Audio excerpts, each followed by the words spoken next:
Bonjour à tous, donc aujourd'hui je vous retrouve pour une nouvelle vidéo point lecture encore une fois. Alors cette fois-ci j'ai pas mal de e-books aussi et un livre papier à vous montrer dans mes mains. Donc j'ai lu le tome 3 de King of Sin de Anna Wang, donc c'est son autre série. Une série, c'est vraiment une série, j'ai envie de dire chill, oui, mais romance assez classique. Donc de ce tome-là, franchement, j'ai quand même pas mal aimé, mais c'est pour le moment c'est pas mon favori. J'ai préféré le premier tome. Franchement, j'ai préféré le premier tome là pour ce que je lis. Donc là en fait on est avec un thème seconde chance. Voilà, seconde chance, c'est-à-dire qu'en fait on a des personnages qui sont mariés depuis peut-être déjà 10 ans. Et en fait, on est avec un personnage qui est, en gros, on va dire, c'est un peu le banquier de Wall Street.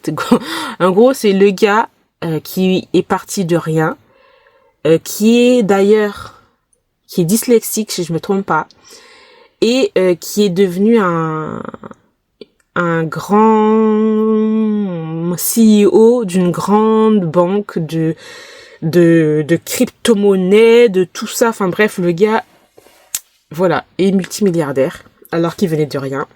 Et le gars, c'est quelqu'un qui est très bosseur, même trop, et il délaisse en fait sa femme. Et il a en fait un peu, pour lui, tout est acquis. Tout est acquis. Il fait des promesses qu'il ne tient pas. Et au bout d'un moment, en fait, sa femme n'en peut plus. Et du jour au lendemain, elle lui demande le divorce. Le gars ne comprend rien. Son monde tombe, il pensait pas du tout. Voilà, et là c'est ça que j'ai bien aimé, c'est qu'en fait il y a une remise en question de ce personnage-là tout au long du livre, parce que le gars est sûr et certain, il se dit mais non c'est rien, oh j'ai oublié ça, c'est pas grave, elle va me pardonner. Comment ça s'appelle? Alexandra, je crois. Voilà, en gros le gars il aime sa femme, mais le problème qu'il a c'est qu'en fait il est trop dans sa routine entre guillemets. Et surtout il a quand même, parce qu'il vient de rien en fait, parce qu'il a été adopté. Et vraiment, il vient de rien. Et ce personnage-là, en fait, il a quand même un complexe d'infériorité. Et donc, il faut toujours qu'il se surpasse, en gros. Et il se surpasse. Donc, c'est-à-dire qu'il travaille. Il est H24 dans son bureau. Il est infect avec ses employés. Et il oublie un peu son côté humain. Et en fait, c'est ça que sa femme lui reproche, en gros. Et donc, nous allons voir le gars qui va essayer à la reconquérir de de toutes ses forces, en gros. Parce que Alexandra, c'est tout pour lui. Même s'il le montrait pas, même s'il était à fond dans son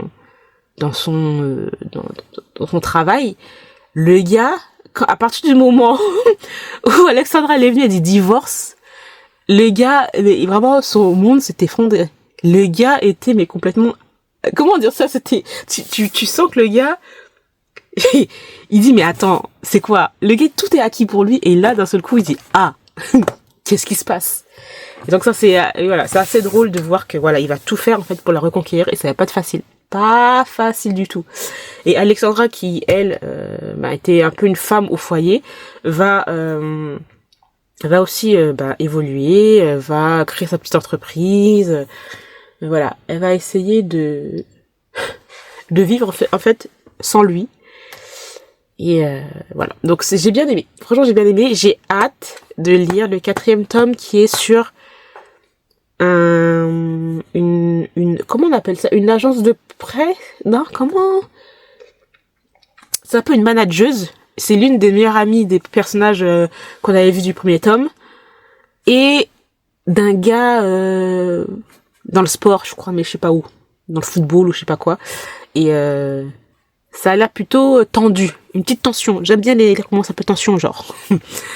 Donc voilà, j'ai hâte de lire la suite. J'ai lu le tome 1 de Collision, le tome 1.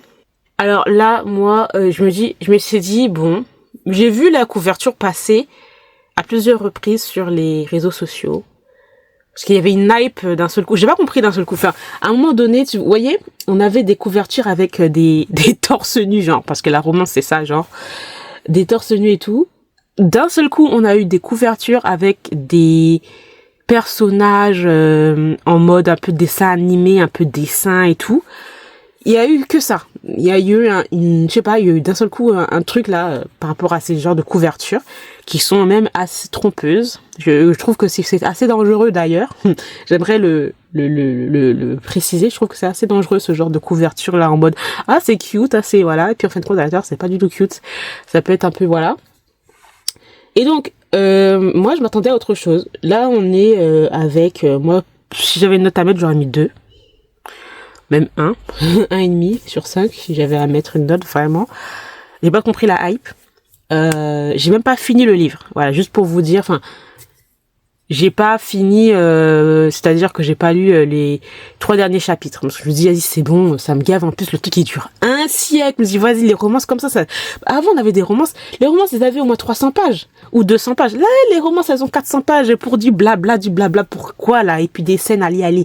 Non, franchement, ça m'a saoulé. Là, on est avec une fille, c'est encore un peu romance, Enemies to Lover, mais franchement, la romance Enemies to Lover des Royal Elite, était clairement mieux que celle-là. Là, on est avec des personnages. Bon, après, les personnages, ils sont... C'est bien, hein, c'est pas une dark romance. Les personnages, ils sont assez sains d'esprit et assez green flag. Mais c'est pas possible, hein, ce genre de de romance, en fait. C'est plat, et puis d'un seul coup, des fois, je comprends pas trop la traduction. Je sais pas si le traducteur fait exprès d'utiliser ce genre de mots un peu vulgaires alors que toutes les phrases de base d'avant c'est assez simple. D'un seul coup, on a un mot bon bref, je comprends pas trop, bref. Et donc, revenons à nos moutons. Collision, de quoi ça parle? Donc, nous sommes avec une fille qui travaille, ça se passe à l'université. Elle a besoin de valider certains trucs, certains trimestres. Je connais pas trop les trucs d'université, blablabla. Et donc, elle doit faire une interview avec une équipe de hockey. Le problème qui est là, c'est que madame est la fille d'un très grand joueur de hockey. En gros, ça l'a traumatisée. Parce que voilà, son père l'a un peu laissé tomber, etc. Enfin, il y avait comme du favoritisme par rapport à ses sœurs. De mon souvenir. Et donc elle est obligée de faire une interview parce qu'elle veut être quand même psychologue, un truc dans le genre, ou je sais plus quoi, thérapeute, un truc dans le genre dans le sport. Tout le sport mais sauf le hockey. Malheureusement elle est obligée de travailler avec ce personnage-là qui est le capitaine de l'équipe. Nous allons aller dans les clichés, donc c'est-à-dire capitaine de l'équipe de hockey, donc c'est-à-dire que c'est un gars qui est grand, qui est fort, qui est beau, et qui est voilà, un playboy, voilà, un caractère, le gars, l'ego est à son max, et les deux personnages, pam, ça le fait pas, et c'est tout de suite enemies. Bien sûr, nous avons de l'électricité dans l'air. Voilà. Donc, en gros, c'est ça. Ils vont devoir travailler ensemble, blablabla. Ils vont commencer à se connaître, blablabla. On a une fille qui est trauma par rapport à son père, blablabla. Son père qui vient, blablabla. Mais bref, voilà. On a tout ça. C'est bof. Et entre les blablabla, le blablabla, nous avons des scènes olé olé. Voilà. Qui viennent comme ça. Qui commencent à avoir ils veulent avoir en gros une relation sans attache. En tout cas pour la fille, de mon souvenir. Le gars, lui, il veut quand même, tu vois, qu'il veut avoir une relation, alors que le gars c'était le playboy de l'année. Il a une révélation. Il dit c'est elle, la mère de mes enfants, en gros. Et elle, et c'est ça qui peut être un peu chiant et en même temps ça peut être c'est bien parce que d'habitude quand t'as ce genre de romance, t'as toujours la meuf qui se directe, elle est voilà en pamoison devant le gars, enfin voilà, c'est bon. Alors que là, elle est là en mode non, je veux pas de... Alors, mais c'est ça qui est un peu chiant. Elle est en train de dire non, je veux pas de relation, etc. Sérieuse avec le gars, mais en même temps, tu sens que voilà. Donc tu sens qu'elle se ment à soi-même et c'est un peu chiant. Les gens t'étuent comme ça, ça va 2 secondes. Donc voilà, en gros, Collision, c'est ça. Je ne dirai pas la suite, je n'ai pas compris la hype. Ensuite, j'ai lu Tragic and Darker. J'aurais jamais dû lire ce livre. Je n'aurais jamais dû lire ce livre. C'est un livre... Alors, tragique and darker, donc voilà, on est dans la dark romance, avec des personnages, mais surtout un personnage, et je ne pensais pas qu'on allait aussi loin, dans les détails aussi, franchement, ils ont mis quand même des trigger warnings parce que c'est assez violent. Même moi-même qui, je vous avais dit, j'ai déjà lu de la dark romance, etc. Je suis pas trop choquée, mais alors là, j'étais quand même choquée par certaines scènes qui sont un peu détaillées et que je trouve que sont un peu, c'est hyper limite quand même, franchement. On est avec, alors pour moi, parce qu'en fait, quand j'avais lu le résumé, on était dans une relation, entre guillemets, pas entre guillemets, interdite entre un prof et son élève. Alors, on est en fait avec une femme qui est en plein instance de divorce, donc elle a quel âge? Elle a 40 ans, je crois, ou 39 ans. Et un soir, quelqu'un va sonner à sa porte. Le gars est rempli de sang. Il dit que il dit qu'il s'est craché dans un, pas sûr, s'est trouvé dans un fossé. Voilà, donc il sort de soirée, blablabla, voilà. Donc déjà, j'ai trouvé déjà le contexte déjà bizarre. La meuf, tu connais ni d'Ève d'Adam, le gars il est complètement rempli de sang. Tu sais pas d'où il sort. Bon après, il faut quand même il faut quand même aider les gens quand ils sont comme ça. Faut pas non plus, j'avoue. Mais vu qu'on est dans un contexte un peu romance, dans un voilà, je me suis dit, toi aussi, t'ouvres ta porte direct. Le gars il rentre, t'es là, et tout de suite, ah le gars est jeune, ah le gars est beau. J'ai dit je me suis dit non mais attends, excusez-moi mais en fait, va trouver un truc pour penser ses blessures, un truc dans le genre, enfin tu vois, c'est ça qui m'énerve un peu, il faut pas tout de suite romantiser le truc, enfin je sais pas comment expliquer ça. Tu connais le personne ni d'Ève ni d'Adam, t'es déjà en train de dire ouais le gars il est musclé, ouais le gars il est sale, le gars il est jeune. Et stop, voilà. Et donc il va se passer un truc, j'étais en mode choquée aussi. Le gars, comme s'il la connaissait depuis des siècles, il prend ses aises. J'ai dit mais la meuf elle est malade ou quoi? En plus elle avait bu de l'alcool, elle avait bu de l'alcool avant, en plus avec des médicaments, donc ça c'est magnifique, hein. Alcool et médicaments faut jamais prendre. Et quand je dis médicaments, c'est surtout des médicaments genre psychotropes et tout, hein. Et donc les deux ils vont se retrouver à coucher ensemble. Tu ne connais ni l'âge du garçon, ni d'où il sort. Et déjà, il y a des... Je dis, mais c'est quoi ça? Non, mais vraiment, on était à la page 5. À la page 5, où le gars était hyper familier avec elle. Il est en train de la tutoyer, il était en train de dire, ouais, t'es belle et tout. Enfin, j'ai dit, mais c'est quoi ça? Alors, il y a 400 pages, je crois. On n'était qu'à la page 5, s'il vous plaît. Je me suis dit, attends, on va aller où? Alors voilà, on va aller où? On va aller au fait que le gars, il va la stalker. Il va se retrouver à être son élève. Il avait dit, je me rappelle qu'il avait dit qu'il avait 25 ans, alors qu'en fin de compte, il venait d'avoir 18 ans. Voilà, juste pour dire, hein, il venait d'avoir 18 ans. Donc elle... Il va y avoir un petit peu un jeu en mode, oh, interdit que là, t'es jeune, t'es mon élève, De ça, on va passer à un truc hyper violent, hyper hard. Parce qu'en fait, le gars, ses parents sont décédés. Ils se sont suicidés, mais de façon bizarre. Et là, on va se rendre compte que ce personnage masculin, moi, je vais vous dire parce que ça sert à rien de cacher. Le gars est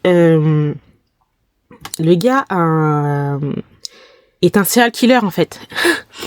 Le gars, c'est lui qui a tué ses parents. Il a fait passer ça pour du suicide. Mais en fin de compte, je vais vous dire un truc. La pauvre prof, elle s'est retrouvée là-dedans. Et le but de vous dire, à la fin, la prof, elle décède. Vraiment, je vais vous dire, le truc, c'est vraiment tragique and darker. Vraiment, on est vraiment dans le tragique and darker de cette histoire. C'est-à-dire que je suis vraiment trop à fond dedans parce que je suis trop pour vous dire parce que ce livre-là, franchement, je trouve que il doit pas être mis dans les mains de tout le monde parce que c'est vraiment choquant tous les thèmes qu'il y a eu. Hein. Donc, J'en étais où? Je disais que, oui, le gars c'est un serial killer. Parce que déjà, il va être obsédé par sa prof. Il va tout faire, éliminer les gens qui sont tout autour d'elle. Pour qu'en fait, il est un peu les manipulateurs, ce gars. Ce personnage-là. Ce personnage est hyper manipulateur. Il va tout faire pour qu'au final, elle se retrouve un peu isolée. Et que, en fait, son monde va se retrouver, va tourner autour de lui. Donc, je disais que c'est lui qui a tué son père et sa mère. Parce que, attendez. Je suis désolée, je suis à fond dedans. Le gars, je sais pas comment dire ça. Parce que moi, ça m'a choqué moi-même. Le gars avait des sentiments pour sa mère. Et en fait, il voulait protéger sa mère de son père, parce que son père était tout en train de la taper. Son père d'ailleurs, non mais franchement, je sais pas où aller, je pars dans tous les sens parce que ça va, c'est vraiment, je dis mais les personnages, là, je sais pas, hein, mais c'est trop, enfin, donc, il était amoureux de sa mère, voilà, et le truc c'est que il a tué son père parce que son père ne s'occupait pas de sa mère, il était jaloux de son père la tapait, la trompait. Son père était un grand, parce qu'ils ont de l'argent bien sûr, ces gens-là, ils ont de l'argent et de l'influence. Son père était un grand médecin, chirurgien. Je sais pas si c'était cardio ou pas, bref. Et son père faisait des choses aussi. Non, vraiment, ce livre, il est vraiment choquant. Hein. En fait, son père, il avait une clinique.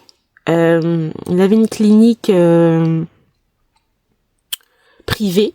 Il avait sa clinique où il travaillait dans son hôpital, il avait son service, mais il avait aussi une clinique privée dans sa propre demeure.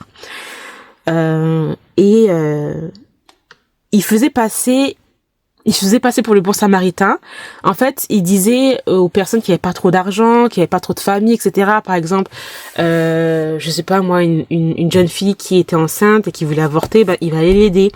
Des enfants qui étaient peut-être malades, il allait les aider. Le problème qu'il a, c'est que le père aussi était...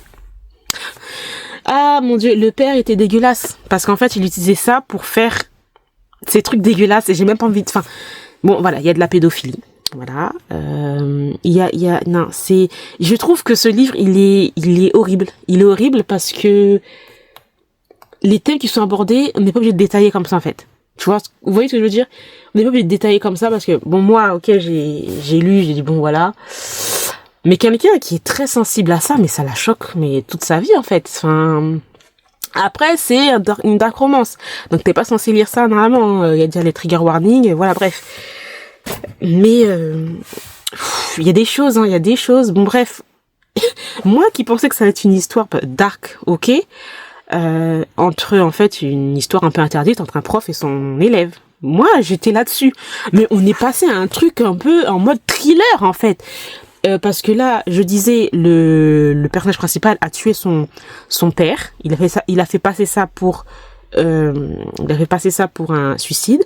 Ensuite, il a abusé de sa mère, voilà. Parce qu'il avait comme il dit, il avait un truc un peu le complexe d'Oedipe, un truc dans le genre et tout. C'est vraiment lourd, hein. Franchement, moi, quand je repense à ça, je dis c'est vraiment lourd. Je sais pas comment on arrive à écrire ça. Vraiment, je sais pas. Et je sais pas comment on peut mettre une note. Après, bon, c'est un peu thriller quand même. Donc, mais pour moi, je peux pas mettre un 5 sur 5 et me dire, ah, c'est un coup de cœur. Jamais de la vie. Jamais de la vie, je mets un 5 coup de cœur. Et donc, sa mère avait peur de son fils. Elle prenait des médicaments, etc. Et donc, on croit qu'elle s'est suicidée. Parce que son mari est décédé, mais c'est même pas ça. C'est son propre fils qui l'a tué. Voilà. Son fils, à quel âge? À 12 ans, il avait déjà tué 2-3 personnes. Tout ça, c'était caché. Oui, déjà, vous voyez déjà le truc là, vous voyez déjà où on est. Le gars, il grandit, c'est normal qu'il est pas net. Et donc là, il avait une obsession sur elle. tu vois déjà comment on dit ça, pas le complexe de Deep, je sais plus comment on dit, bref, vous voyez le fait que l'enfant là soit attaché à sa mère jusqu'à avoir des sentiments et tout, et ben ça continue avec, parce qu'en fait il est qu'avec des personnages, enfin il est toujours attiré par des personnes qui sont plus âgées que lui, tu vois, lui avait 18 ans, elle a 40 ans, donc voilà déjà, donc il a une obsession sur la meuf là, mais une obsession vraiment pas saine du tout. Et en plus de ça, il est avec des amis qui sont pas non plus complètement nets. Enfin, des amis entre guillemets. Le gars, c'est vraiment un serial killer, en fait. Parce qu'il a aucun sentiment. Enfin, pas sentiment, il fait des choses, mais il ressent rien. Il a tué plusieurs de ses amis pour cacher certaines choses, mais en mode tranquille. Il a fait ça et il revient ensuite voir la meuf en mode salut, ça va, etc. Comme si rien n'était. Le gars vient de tuer quelqu'un, et le soir même, il revient dans le lit de la meuf. Et même pas lavé en mode tranquille comme ça, alors ça va. Je sais pas si je trouve ça trop. Voilà, on est sur un truc comme ça. Et en plus de ça, je vous ai dit que la prof, elle va décéder. Elle aussi. Et enfin c'est. Ouais, le livre est vraiment chaud parce qu'en plus de ça, il y a ça. Elle va se faire kidnapper par des amis de ce personnage-là qui vont la violenter. Le gars va se retrouver dans des trucs, il va vouloir se venger, il va faire des trucs horribles. C'est bien détaillé, tout ce qu'il va faire, il va bien les découper, enfin le sang, bref, voilà. La meuf, la professeure va se rendre compte de ce qui se passe. Et ça va être hyper dur pour elle. En plus de ça, elle va vouloir s'enfuir. Et elle va tomber sur des cadavres, d'anciens cadavres enfin, voilà. Et au final, il y a un de ses meilleurs amis aussi qui fait partie d'un truc qui, aussi complètement starbé, va faire aussi quelques machinations, alors que lui pensait qu'il était manipulateur. En fin de compte, son meilleur ami le manipulait aussi, enfin, tout un truc et tout. Donc la prof va décéder d'une façon, laisse tomber. Le gars, il va être un peu choqué 2 secondes. Et après, quelques mois plus tard, rebelote. En fait, tu sens que ça va être un sans fin. Sans fin le truc, c'est sans fin. Et il a fait ça, mais il a aucun... Alors d'ailleurs, j'ai oublié de vous dire que aussi ce personnage-là, quand il était petit, il s'est fait agresser par l'un des amis de son père. Donc, voilà, il est complètement starbé ce personnage. Donc franchement, moi j'ai lu ça, j'ai dit oh my gosh, je pensais pas que ça allait aller aussi loin. Donc voilà. Bon après il y a le côté un peu thriller qui peut être intéressant parce que je m'attendais pas à ce qu'il se passe tout ça en fait. Mais c'est surtout le côté fou. Non, c'est trop. Voilà, c'est vraiment lourd comme comme lecture.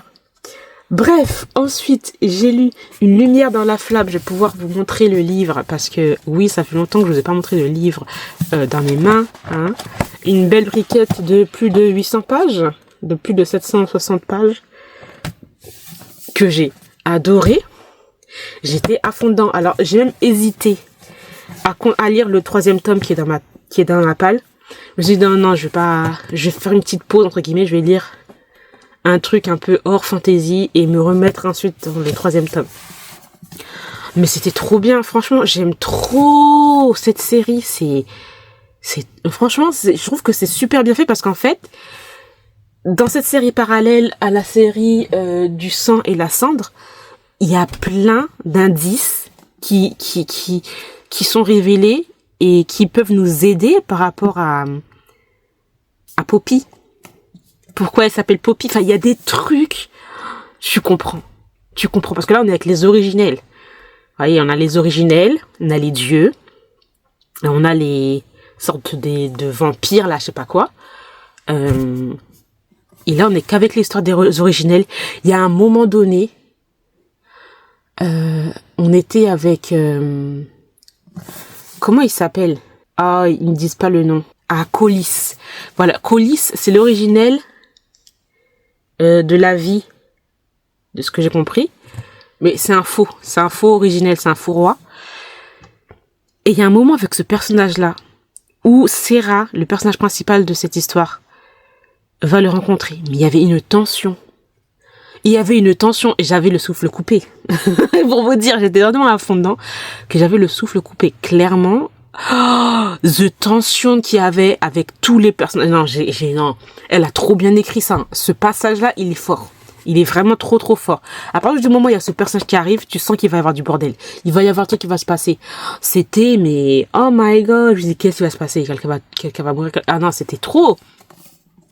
Et vraiment, j'aime trop l'univers et tout. Enfin,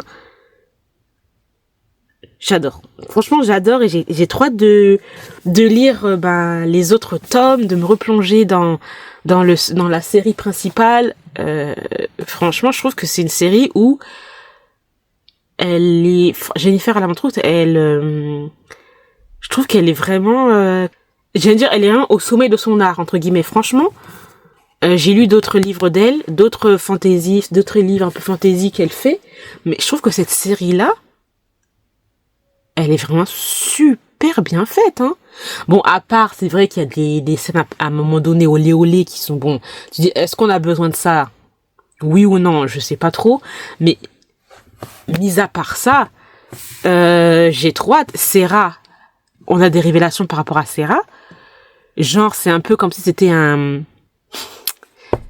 réceptacle. Je dirais que ça.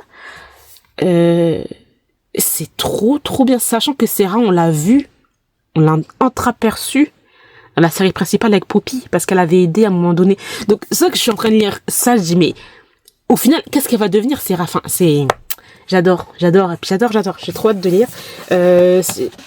J'ai lu ça peut-être j'ai pris du temps, hein. Franchement, ça m'a fait tout mon mois d'août. Vraiment. Mais c'était un délice. Vraiment, vraiment. Voilà. Et ensuite, pour terminer, cette lecture qui est assez longue, je trouvais, je me suis vraiment donné à fond, genre. J'ai lu Laisse-moi une chance. Alors là, j'ai abandonné le truc. J'ai mis 1 sur 5. Si j'avais pu mettre 0, j'aurais mis 0, mais malheureusement, il y a des applications, tu peux pas mettre 0. 1 sur 5. J'ai dit, mais c'est quoi ce truc? C'est quoi ça? Le truc, il durait, en plus, 500 pages. J'ai dit non. Non, moi, non, c'est bon. Il y a des répliques, je suis désolée de dire ça, hein, des répliques à vomir. J'ai dit, mais on est où? C'est quoi cette traduction nulle à chier? J'ai dit, non, je suis désolée, moi, d'habitude, voilà, je suis pas comme ça, mais là, à un moment donné, faut arrêter. Le livre, en plus, heureusement que j'ai acheté ça en e-book. Le livre, il doit coûter pas 29 €. Il doit coûter 21 €. Pour ça, une traduction, ah non, la traduction, elle est bâclée. La traduction, elle est faite, c'est quoi ça? Il y a une vulgarité qui sert à rien. Le gars, ah non, j'ai dit, moi, je lis pas ça, c'est bon. On est vraiment dans, en plus, il y a un moment donné, j'ai dit, mais attends, la meuf, elle a 25 ans ou quoi? Et à un moment donné, on dirait que c'est une fillette de 10 ans qui demande des bonbons. Je crois qu'il y avait son anniversaire, il y a un personnage qui dit, tu m'as ramené un truc, et là, c'est quoi? J'ai dit, eh mon Dieu. C'est plusieurs, il y avait des il y avait des, oh my god, comment, j'ai oublié ce que je voulais dire. Ah, j'ai oublié. Bref. J'ai oublié ce que je voulais dire. En gros, on est avec du enemies to lover, on est avec une meuf qui est prof de sport, et un gars qui est dans le hockey, je crois. Hein. Et donc, le gars, c'est une pourriture. C'est des histoires sans lendemain, c'est une histoire d'un soir et fini, mais la façon dont il est, en fait, il est un peu sans filtre. C'est un peu choquant de traiter les femmes comme ça. Et c'est cliché sur cliché sur cliché sur cliché. Pire qu'un film américain. Non, c'est bon, faut arrêter un peu. J'ai dit, moi, je peux pas lire ça. Déjà, j'ai lu 2-3 chapitres, j'ai dit, c'est pas pour moi. J'ai senti déjà les 2 premières pages, hyper vulgaire le langage.